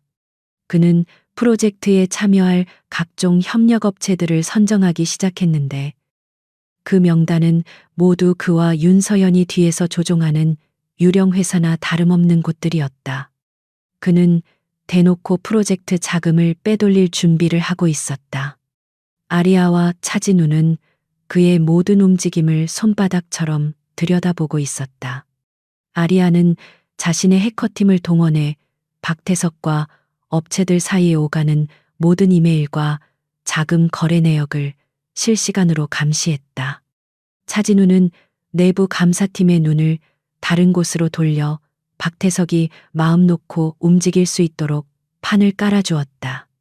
모든 것이 그들의 시나리오대로 완벽하게 흘러가고 있었다. 작전이 진행되는 동안 두 사람의 관계에도 미묘한 변화가 생겨났다. 그들은 밤을 새워 함께 작전을 짜고 정보를 분석하며 이전보다 훨씬 더 많은 시간을 함께 보냈다. 그 과정에서 그들은 서로의 아픔과 상처를 조금씩 이해하게 되었다. 차진우는 아리아가 지난 6년간 얼마나 치열하고 외롭게 살아왔는지를 깨달았고, 아리아는 차진우가 느끼는 죄책감의 무게가 얼마나 무거운지를 알게 되었다. 어느 늦은 밤, 잠시 휴식을 취하던 중 차진우가 조심스럽게 물었다. 레오는 잘 지냅니까? 아이의 이름을 꺼내는 그의 목소리는 불안하게 떨렸다. 아리아는 잠시 창밖을 바라보다가 나지막이 대답했다. 똑똑하고 건강하고 가끔 아빠에 대해 물어봐요. 그 한마디에 차진우의 가슴이 무너져 내렸다. 그는 자신의 아들에게 존재하지 않는 사람이었다. 그는 고개를 숙이며 아무 말도 하지 못했다. 그때 아리아가 먼저 말을 이었다. 이 모든 게 끝나면 레오에게 당신을 만날 기회를 줄게요. 아버지로서의 자격은 그때 가서 당신이 직접 증명해야 할 거예요. 그녀의 말은 용서가 아니었다. 하지만 그것은 희망이었다. 차진우는 그 희망 하나만으로도 지옥이라도 견딜 수 있을 것 같았다. 그는 다시 한번 굳게 결심했다. 반드시 이 싸움에서 이겨 잃어버렸던 모든 것을 되찾겠다고. 결전의 날은 예상보다 빨리 다가왔다. 박태석은 생각보다 훨씬 더 대담하고 탐욕스러웠다. 그는 프로젝트의 1차 투자금 중 무려 30%에 해당하는 거액을 자신이 설립한 해외 페이퍼 컴퍼니로 빼돌리는 계약서에 서명했다. 자금이 이체되는 순간 그것은 돌이킬 수 없는 증거가 될 터였다. 아리아의 펜트하우스. 미디어월에는 박태석이 서명한 계약서에 스캔 파일과 해외 송금 승인 요청서가 떠 있었다. 모든 준비는 끝났다. 이제 남은 것은 마지막 버튼을 누르는 것뿐이었다. 펜트하우스 안에는 폭풍 전야의 고요함처럼 무거운 긴장감이 감돌았다. 아리아는 차진우를 돌아보며 말했다. 이제 곧 교향곡의 마지막 악장이 시작될 거예요. 그녀의 눈은 복수심과 정의감, 그리고 한 남자에 대한 복잡한 감정이 뒤섞여 격렬하게 타오르고 있었다. 거대한 심판의 서막이 오르고 있었다. 태아그룹 창립 50주년 기념 파티는 부산에서 가장 호화로운 시그너스 호텔의 그랜드 볼룸에서 열렸다. 그것은 단순한 기념 행사가 아니었다. 그것은 윤서연이 자신의 권력을 대내외에 과시하고 차진우를 압박하며 그룹의 실질적인 지배자가 자신임을 공식적으로 선포하는 대관식과도 같은 무대였다. 연회장 내부는 수천 송이의 흰 장미와 크리스탈 샹들리에로 장식되어 있었고 대한민국의 정재계 거물들이 모두 모여 가식적인 미소와 축하 인사를 나누고 있었다. 이 화려한 위선의 무대 중심에는 단연 윤서연이 있었다. 그녀는 눈부신 다이아몬드 목걸이를 하고 우아한 샴페인 골드 드레스를 입은 채 여왕처럼 손님들을 맞이하고 있었다. 그녀의 얼굴에는 자신감과 만족감이 넘쳐 흘렀다. 그녀는 아리아의 바이오 프로젝트를 자신의 통제하에 두었고 박태석을 통해 막대한 부를 손에 넣을 길을 열었으며 어리석은 의부사들 차진우를 완벽하게 제압했다고 믿었다. 차진우는 무대의 한쪽 구석에서 마치 그림자처럼 조용히 서 있었다. 그는 의도적으로 슬픔과 무력감에 잠긴 듯한 표정을 짓고 있었다. 많은 이들이 그를 보며 수군거렸다. 결국 계모에게 밀려나는군. 아직 젊어서 그런지 야망이 부족해. 그의 연기는 너무나도 완벽해서 윤서연조차 그를 한심하다는 듯이 쳐다보며 속으로 비웃었다. 그녀는 그가 모든 것을 포기했다고 확신했다. 그때 연회장의 모든 소음이 순간 멎었다. 모든 사람의 시선이 입구로 향했다. 아리아가 들어오고 있었다. 그녀는 다른 여성들처럼 화려한 드레스 대신 몸의 라인이 그대로 드러나는 미니멀한 블랙 실크 드레스를 입고 있었다. 어떤 장신구도 하지 않았지만 그녀의 존재감은 그 어떤 보석보다도 강렬하게 빛났다. 그녀는 혼돈의 중심에 선 고요한 폭풍의 눈과도 같았다. 그녀는 천천히 연회장을 가로질러 차진우의 곁으로 다가왔다. 두 사람은 어떤 말도 나누지 않았다. 그저 짧게 눈빛을 교환했을 뿐이다. 하지만 그 짧은 순간 그들은 서로의 결의를 확인했다. 오늘 밤 이 화려한 무대는 심판의 장이 될 것이다. 윤서연은 아리아의 등장을 애써 무시하며 의기양양하게 중앙 무대로 올라섰다. 사회자의 화려한 소개와 함께 그녀의 연설이 시작되었다. 그녀는 태아그룹의 지난 50년 역사를 되짚으며 자신의 공헌을 교묘하게 부각시켰다. 그리고 미래 비전을 이야기하며 자신이 주도하는 안정적인 성장을 강조했다. 그것은 차진우와 아리아가 추진하는 위험한 혁신을 간접적으로 비판하는 명백한 공격이었다. 연설이 절정에 달했을 때 아리아의 손에 들려있던 스마트폰이 아주 미세하게 진동했다. 화면에는 단 한 줄의 메시지가 떠 있었다. 송금 완료. 박태석이 미끼를 문 것이다. 거액의 자금이 그의 유령회사 계좌로 흘러 들어갔다.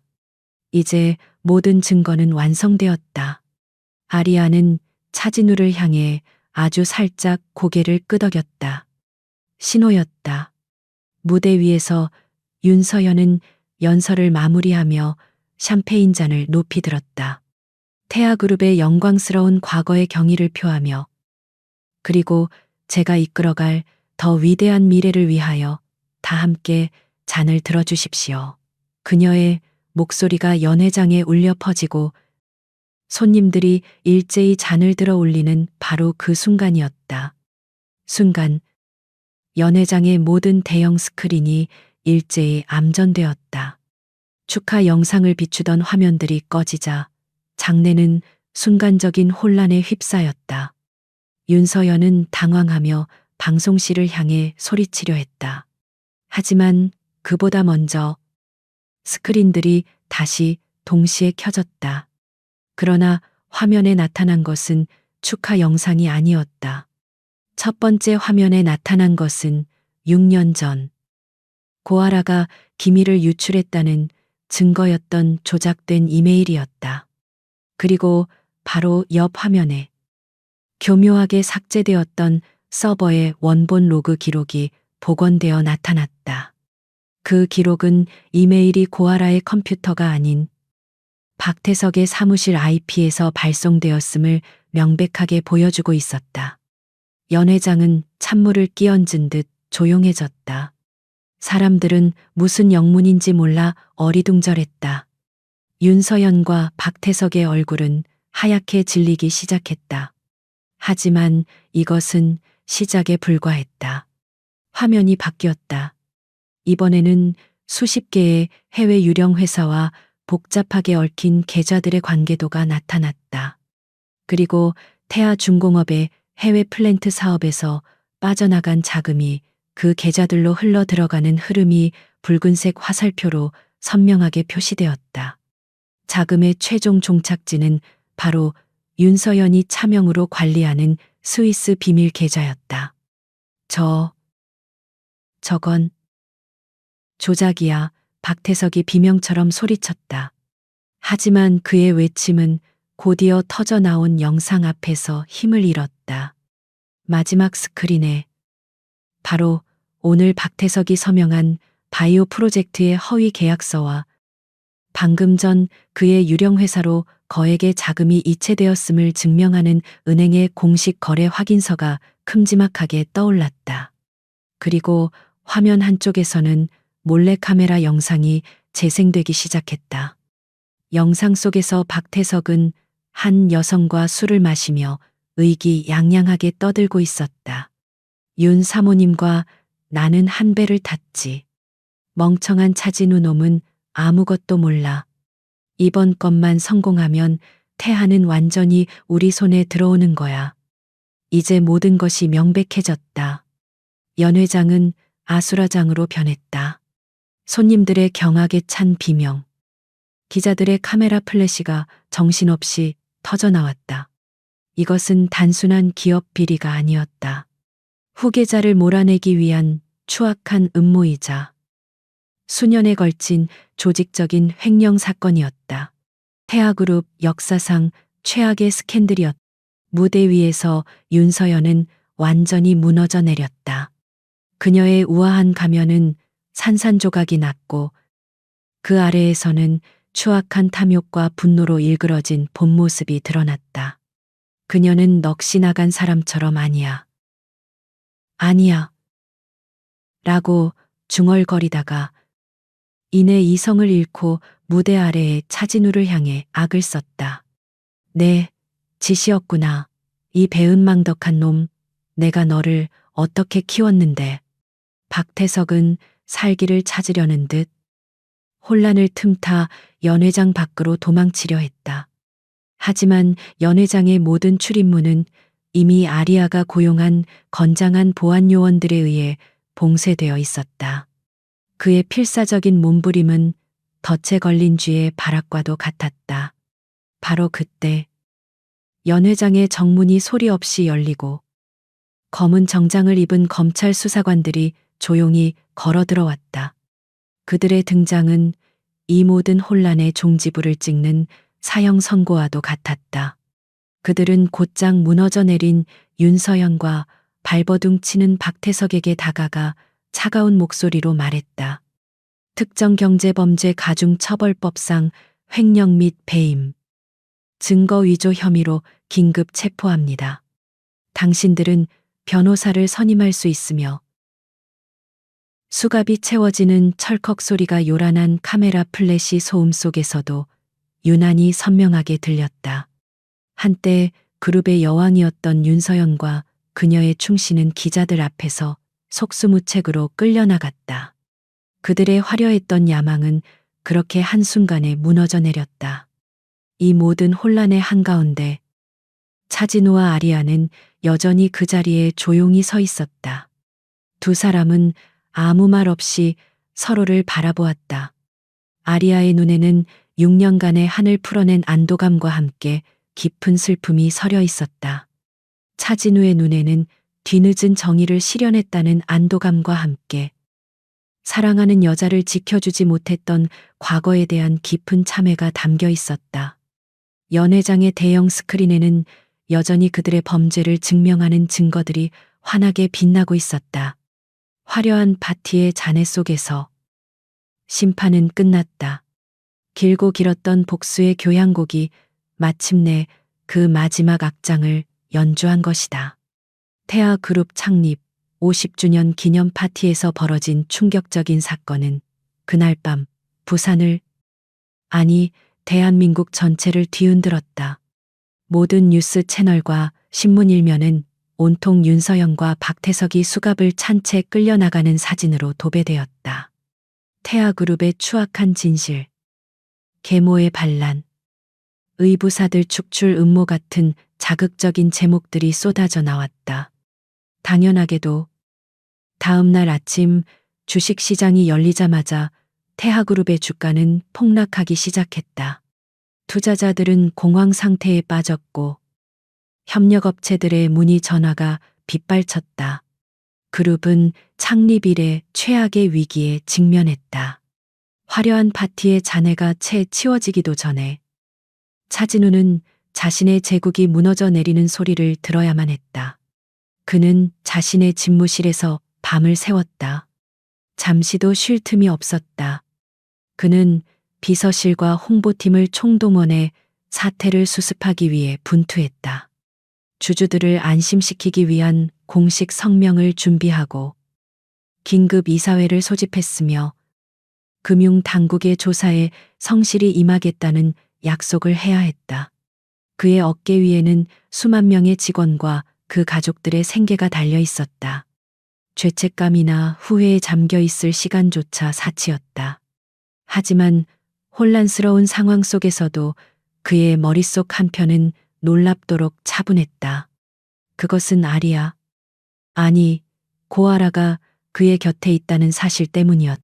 그녀는 파티가 끝난 후에도 돌아가지 않고 마치 자신의 자리인 것처럼 그의 집무실 소파에 조용히 앉아 있었다. 그녀는 더 이상 복수의 화신 아리아가 아니었다. 그녀는 그저 모든 것을 잃었다가 이제 막 되찾기 시작한 지치고 상처받은 영혼을 가진 고아라였다. 그녀는 그의 업무에 일절 간섭하지 않았다. 그저 조용히 앉아 그가 위태로운 제국을 바로 세우기 위해 고군분투하는 모습을 지켜볼 뿐이었다. 그녀의 침묵은 그 어떤 위로의 말보다도 더 큰 힘이 되었다. 새벽이 밝아오고 급한 불을 어느 정도 끈 후에야 집무실에는 잠시 정적이 찾아왔다. 차진우는 넥타이를 느슨하게 풀고 지친 몸을 의자에 기댔다. 그는 소파에 앉아 있는 그녀를 바라보았다. 창밖으로 들어오는 희미한 여명이 그녀의 창백한 얼굴을 비추고 있었다. 6년이라는 시간이 그들의 얼굴에 깊은 흔적을 남겼지만 그 순간만큼은 마치 시간이 멈춘 듯 했다. 먼저 침묵을 깬 것은 차진우였다. 그는 자리에서 일어나 그녀가 앉은 소파 옆에 조심스럽게 다가와 앉았다. 그는 무슨 말부터 시작해야 할지 알 수 없었다. 수만 가지의 사과와 후회가 그의 목구멍까지 차올랐지만 어떤 단어도 그가 느끼는 감정을 온전히 표현할 수는 없을 것 같았다. 괜찮아. 그가 간신히 내뱉은 말은 너무나도 평범해서 오히려 더 절실하게 들렸다. 고아라는 고개를 들어 그를 바라보았다. 그녀의 눈은 텅 비어 있는 것처럼 보였다. 지난 6년간 오직 복수라는 목표 하나만을 위해 달려왔다. 그런데 이제 그 목표가 사라지자 그녀는 마치 길을 잃은 아이처럼 허탈하고 공허했다. 모르겠어. 그녀가 나지막이 대답했다.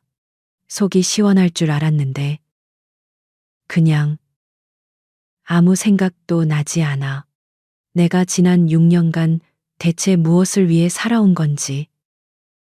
그녀의 목소리 끝이 미세하게 떨렸다.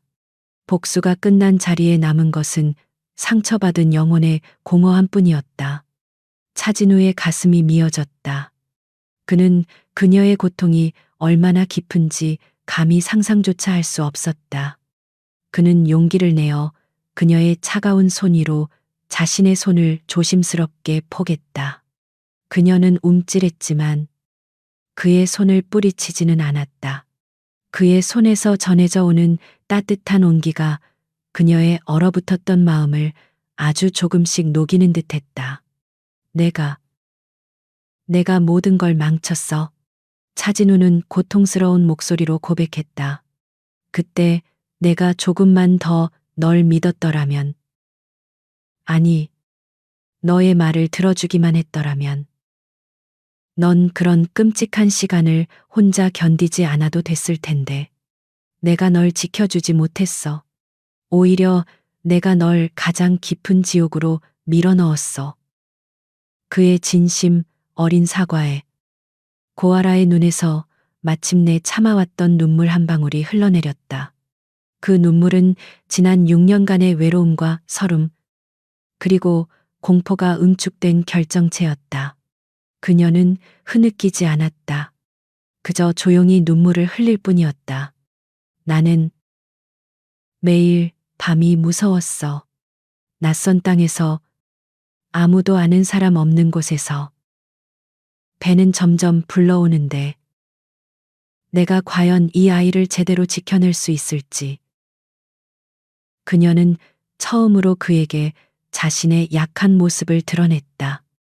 천재적인 전략가 아리아의 가면 뒤에 숨겨져 있던 두려움에 떨던 어린 엄마의 모습이었다. 레오가 태어났을 때 난 너무 기쁘면서도 너무 미안했어. 아빠도 없이 도망자처럼 살게 만든 것 같아서.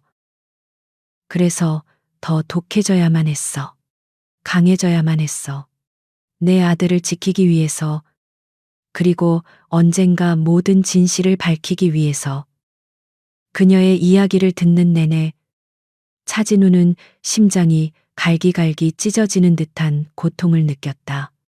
그는 그녀와 자신의 아들이 겪었을 고통의 무게에 숨이 막혔다. 그는 그녀의 손을 더욱 힘주어 잡았다. 이제 다 끝났어. 알아야.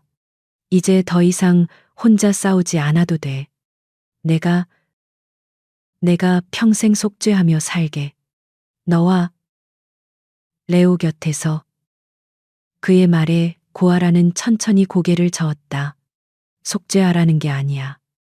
난 그냥 진실을 알고 싶었을 뿐이야. 당신이 당신만은 내 진심을 알아주길 바랐을 뿐이야. 그녀는 눈물을 닦고 그를 똑바로 바라보았다. 그녀의 눈빛은 더 이상 공허하지 않았다.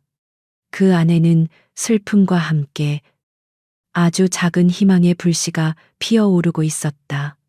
두 사람은 한참 동안이나 아무 말 없이 서로를 바라보았다. 그들의 눈빛 속에서 수많은 말들이 오고 갔다.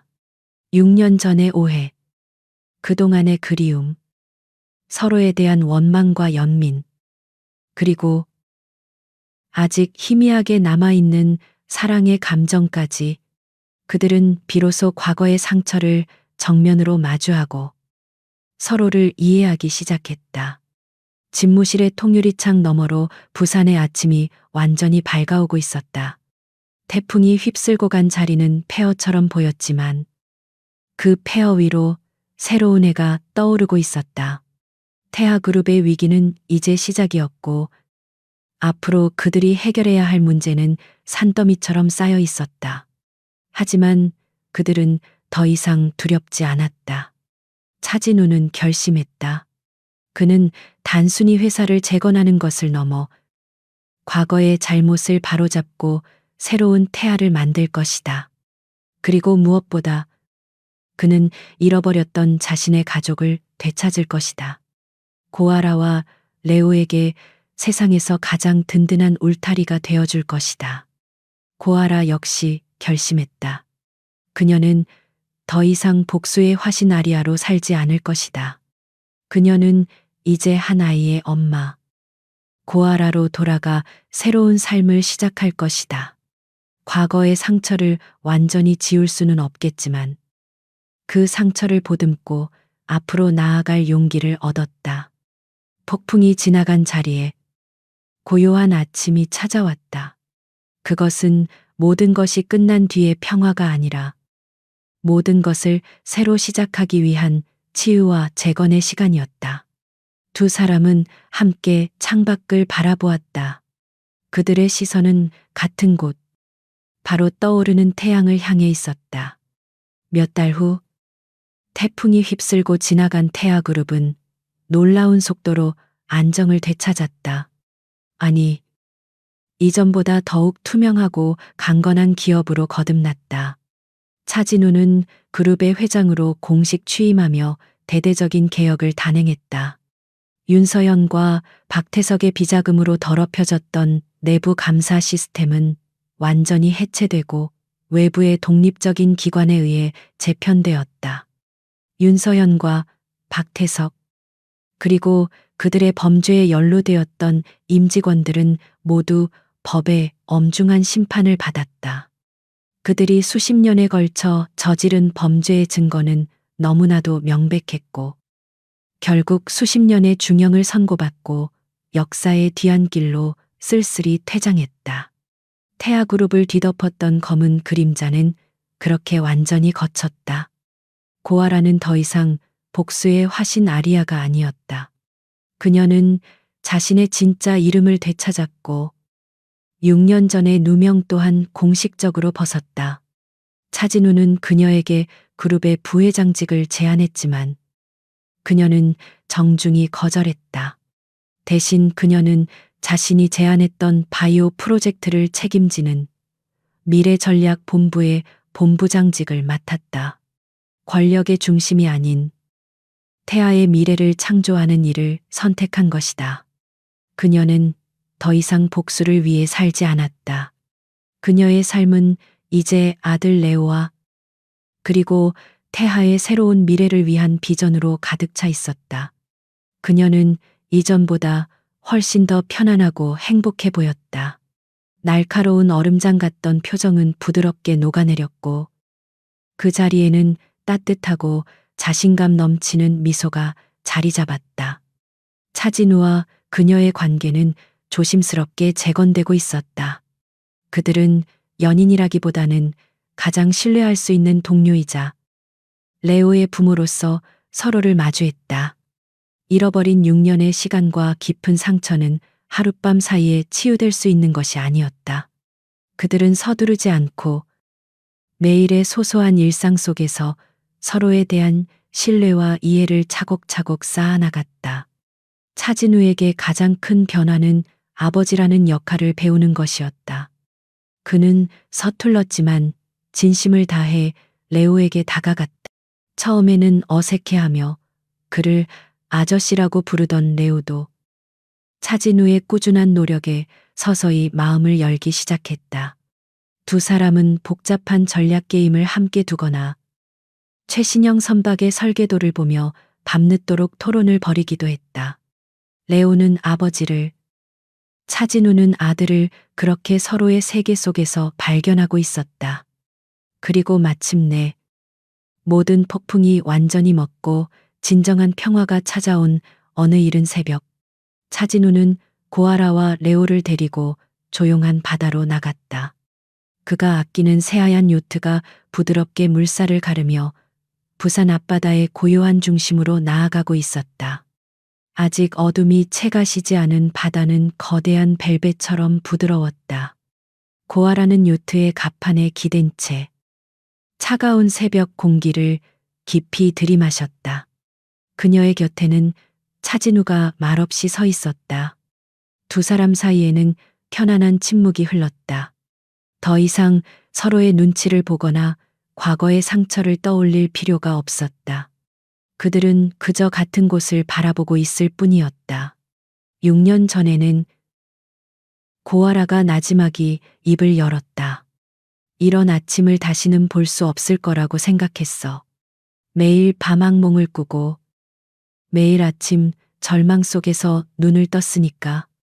그녀의 목소리는 담담했지만 그 안에는 지난 세월의 고통이 희미하게 묻어났다. 차진우는 그녀의 어깨를 부드럽게 감쌌다. 그의 손길은 따뜻하고 든든했다. 이제 매일이 이런 아침이 될 거야. 내가 약속할게. 다시는 너와 레오가 악몽을 꾸는 일은 없도록. 내가 평생 옆에서 지켜줄게. 그의 목소리에는 흔들림 없는 결의가 담겨 있었다. 바로 그때 선실에서 잠이 깬 레오가 졸린 눈을 비비며 갑판으로 나왔다. 아이는 두 사람의 사이로 비집고 들어와 난간을 잡고 까치발을 들었다.